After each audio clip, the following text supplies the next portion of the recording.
जय माता दी। दुर्गा सप्तशती प्रथम अध्याय।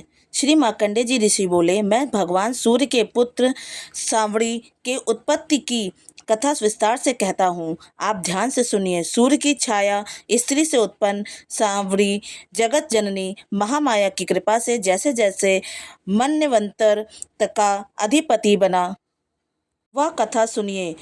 काल में स्वारोचिष मनवंतर के चैत्रवंशी राजा सूरज समस्त पृथ्वी के चक्रवर्ती राजा हुए। वे प्रजा का नित्य प्रति और पुत्रों की भांति धर्म पूर्वक पालन करते थे।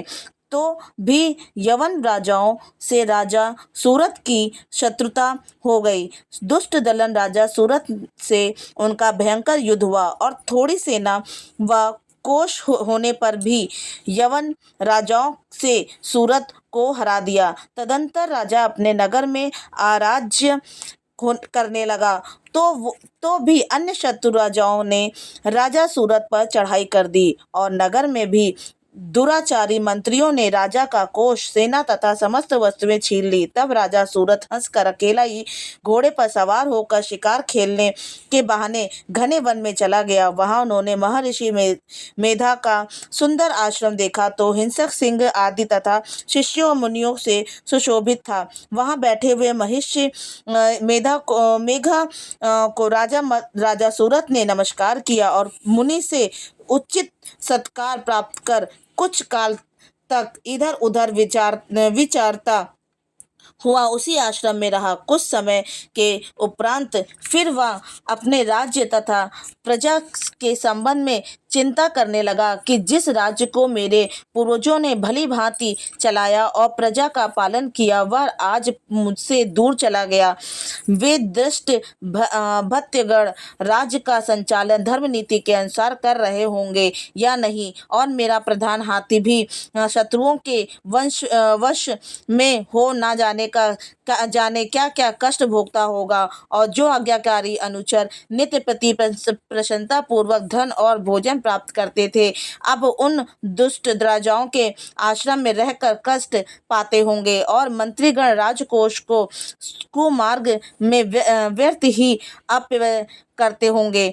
जो धन मेरे पूर्वजों ने बड़े परिश्रम से संग्रह किया था नष्ट हो गया होगा। इस प्रकार वह राजा राज्य की सभी बातों की चिंता करने लगा। कुछ समय पश्चात एक दिन महिषी मेधा के आश्रम में समीप एक वैश्य को आते देखकर राजा ने उस वैश्य से पूछा, अरे भाई, तुम कौन हो और यहाँ क्यों आए हो? तुम्हारा मलिन मुख शेक युक्त क्यों दिखाई देता है? इस प्रकार राजा सूरत की बातों को सुनकर उस वैश्य ने राजा सूरत से कहा, हे राजन, मैं समाधि नाम का एक वैश्य हूँ। मेरा जन्म धनवान कुल में हुआ। मेरे दुष्ट स्त्री पुत्र आदि ने धन के लोभ में मुझे घर से निकाल दिया और मेरा धन छीन लिया। मैं धन स्त्री पुत्र से रहित हूँ। अब मैं अकेला दुखी होकर इस वन में आया हूँ। मुझे अपने स्त्री तथा बंधुओं को कुछ भी पता नहीं। मैं यहाँ रहने के कारण मैं अपने स्त्री पुत्र स्वजनों की परिस्थिति को नहीं जानता कि इस समय अपने स्थान पर सुखी हैं या दुखी। मैं यह भी नहीं जानता कि मेरे पुत्र सदाचारी हैं दुराचारी। राजा बोला, जिन स्त्री पुत्रादि ने तेरे धन संपत्ति को छीन लिया, फिर उन्हीं की स्नेह में तेरा मन क्यों आसक्त है? वैश्य बोला, आपने मेरे विषय में जो बातें कही ये यथार्थ में सत्य है, परंतु मैं क्या करूं? मेरे चित्त में कठोरता नहीं है। जिन पुत्रादि ने धन के लोभ में आकर मुझे घर से निकाल दिया, हे महापते राजन, मेरा चित्त फिर भी उन्हीं में आसक्त होता है। यह जानते हुए भी अनजान हो रहा हूँ। मेरा मन उन दुष्टात्मा स्त्री पुत्रादि में आसक्त हो रहा है और इसी से ऊर्ध्वश्वास चल रहे हैं। मुझे इसका दुख है और मन घिन है। मैं क्या करूं? इन स्वजनों से निष्ठुर होने पर भी मेरे मन में उनके प्रति प्रेम है। श्री मार्कंडेय जी बोले, हे द्विजश्रेष्ठ, तत्पश्चात राजा सूरत और समाधि वैश्य दोनों श्री मेधा मुनि के समीप गए और प्रणाम करके बैठ गए और मेधा ऋषि से कथा वार्ता करने लगे। राजा बोले, भगवान, मैं आपसे एक बात पूछना चाहता हूँ, आप उसे बताइए। हे महाराज, मेरा मन वश में नहीं है, इससे मुझे दुख है। छीन हुए राज्य तथा स्त्री पुत्र बांधवों की ममता मुझे अभी तक अलग बनी हुई है। हे मुनिश्रेष्ठ, यह जानते हुए भी क्यों मेरा मन स्नेह अज्ञानियों की भांति उनसे उनसे विशेष बांधता जा रहा है, और इस समाधि वैश्य को इसके स्त्री पुत्रादि ने त्याग दिया तथा इसे घर से निकाल दिया, या भी उनमें अत्यंत आसक्त रहता है। इसी तरह हम दोनों बहुत दुखी हैं। हे महाभाग, उनके दोषों को जानते हुए भी हम दोनों का हृदय उनके प्रति मोह में आसक्त रहता है। इतना ज्ञान होते हुए भी ऐसी ममता क्यों हम दोनों को अज्ञानियों की भांति मूढ़ता क्यों उत्पन्न हो रही है। महर्षि मेधा ने कहा, महाभाग, विषय मार्ग का ज्ञान समस्त जीव जंतुओं को है। इसी प्रकार विषय भी उसके पृथक पृथक होते हैं। कोई प्राणी दिन में नहीं देखते, कोई रात्रि में नहीं देखते, कोई जीव दिन रात्रि में समान दृष्टि से देखते रहते हैं। सभी पुरुष ज्ञान युक्त हैं, यह सत्य है, इसमें संदेह नहीं। केवल इनमें ही नहीं, सभी पशु पक्षी मृगादि में भी मनुष्य की भांति ज्ञान होता है। वह स्थूल ज्ञान है। जैसे मनुष्य में आहार आदि की इच्छा उत्पन्न होती है, वैसे ही पशु पक्षी आदि में भी आहार विहार निद्रा और मैथुन की इच्छा उत्पन्न होती है। ज्ञान होने पर भी पंछियों को तो देखो, वे स्वयं भूखे होने पर भी मोहवश अपने बच्चों को चोंच में स्नेह से दाना डालकर प्रसन्न होते हैं। मनुष्य भी अपने पुत्र पौत्रों के साथ इसी तरह व्यवहार करते हैं, किंतु वह पालन पोषण का बदला लेने की इच्छा से कि जब हमारी वृद्धावस्था आएगी तब हमारा पालन वे करेंगे। हे नरश्रेष्ठ, क्या हम तुम नहीं देखते, पुत्रादि उनका शरण पोषण ना भी करें तो भी माता पिता तो करते ही हैं, क्योंकि विश्व की स्थिति को देखने वाली महामाया के प्रभाव से मोह के गड्ढे में डाल दिए हैं। इसमें से कोई आश्चर्य की बात नहीं है, क्योंकि वह भगवान विष्णु की योग निद्रा है, जिससे संसार मोहित हो जाता है। यही भगवान की महामाया है। यह भगवती देवी बड़े बड़े ज्ञानियों की चित्त को बलपूर्वक खींचकर मोह में डाल देती है। इस देवी ने ही चराचर विश्व को उत्पन्न किया है, और यही देवी प्रसन्न होकर भक्तों को वरदान देती है। इससे मुक्ति की प्राप्ति होती है। यही मुक्ति की परम हेतु एवं सनातनी ब्रह्म ज्ञान स्वरूपा विद्या है। यह भगवती ही संसारिक बंधुओं की हेतु तथा सर्वेश्वरी है। राजा बोले, हे भगवान, आप जिसे महामाया कहते हैं वह कौन सी देवी है? द्विज, वह देवी कैसे उत्पन्न हुई और उसका क्या कार्य है, उसके स्वभाव स्वरूप उत्पत्ति आदि के विषय में जानना चाहता हूँ, सो आप सभी वृत्तांत मुझे सुनाइए। श्री ऋषि ने कहा, वह जगन मूर्ति नित्य है, सब चराचर में व्याप्त है, तथापि उनकी उत्पत्ति अनेक भांति से है। उस कथा को तुम मुझसे सुनो। यह भगवती देवताओं के कार्य सिद्धि के लिए उत्पन्न होती है और अजन्मा होकर भी उत्पन्ना कहलाती है। भगवान विष्णु संपूर्ण विश्व को त्याग अंत में जल ही जल करके योग निद्रा में शैया पर शयन कर रहे थे। उस समय विख्यात मधु और कैटभ नाम के दो घोर असुर भगवान विष्णु के कान के मैल से पैदा हो गए।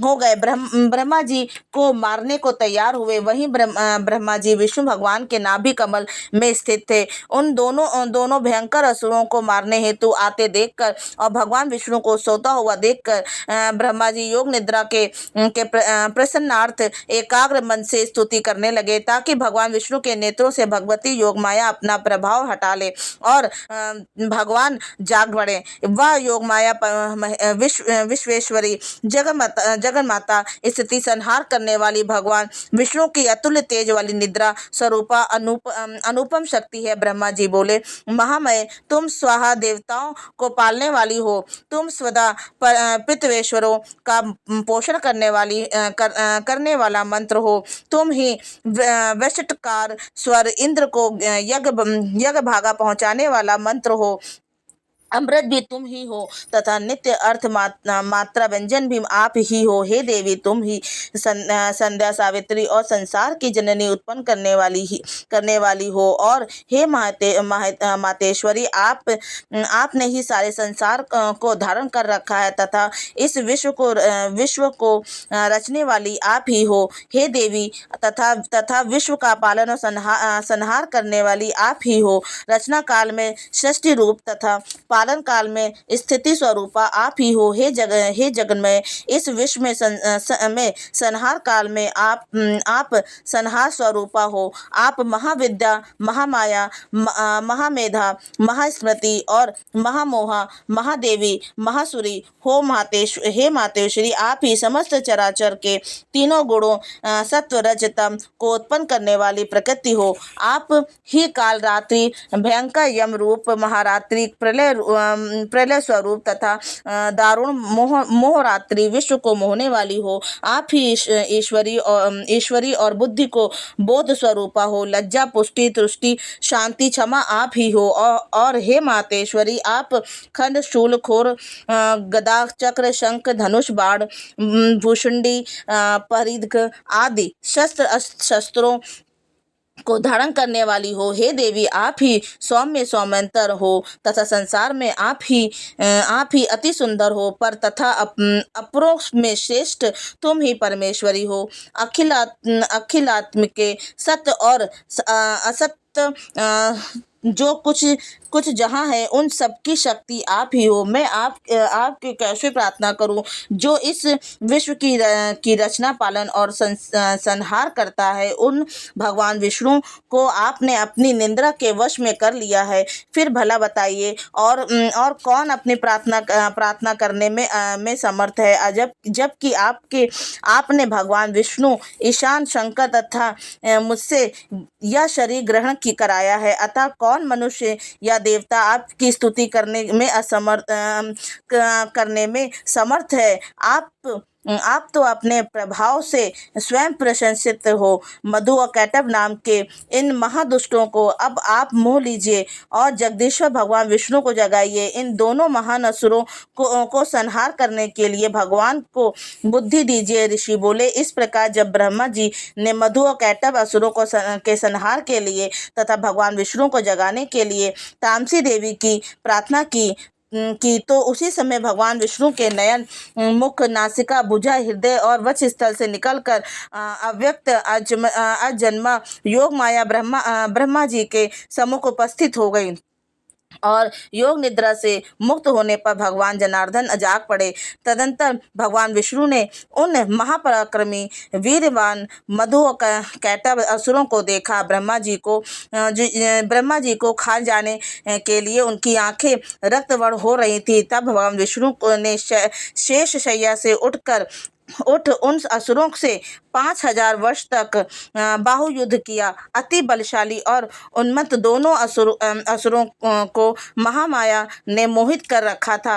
अतः दुष्टों ने भगवान से कहा कि हम तुम्हारी वीरता से संतुष्ट हैं, तुम हमसे वरदान मांगो। भगवान ने कहा, यदि तुम मुझ पर प्रसन्न हो तो मेरे हाथ से तुम्हारी मृत्यु हो। मैं तो केवल यही वर चाहता हूँ कि ऋषि ने कहा इस भांति जब भगवान विष्णु ने उनसे यह वरदान ले लिया तो वे भगवान से कहने लगे कि हमें समस्त जल ही जल दिखाई देता है, इसलिए हे भगवान हमारा वध उस स्थान पर कीजिए जहाँ पृथ्वी पर जल ना हो। ऋषि मेधा ने कहा, जब भगवान विष्णु ने शंख, चक्र, गदा धारण किए और उनसे तदास्तु कह दोनों के सिर अपनी जांघों पर रखकर चक्र से काट दिए। इस प्रकार यह महामाया देवी श्री ब्रह्मा जी के स्तुति करने पर स्वयं प्रकट हुई थी। हे राजन, मैं अब इस प्रभाव का वर्णन करता हूँ, आप ध्यान से सुनो। प्रथम अध्याय समाप्त। जय माता दी।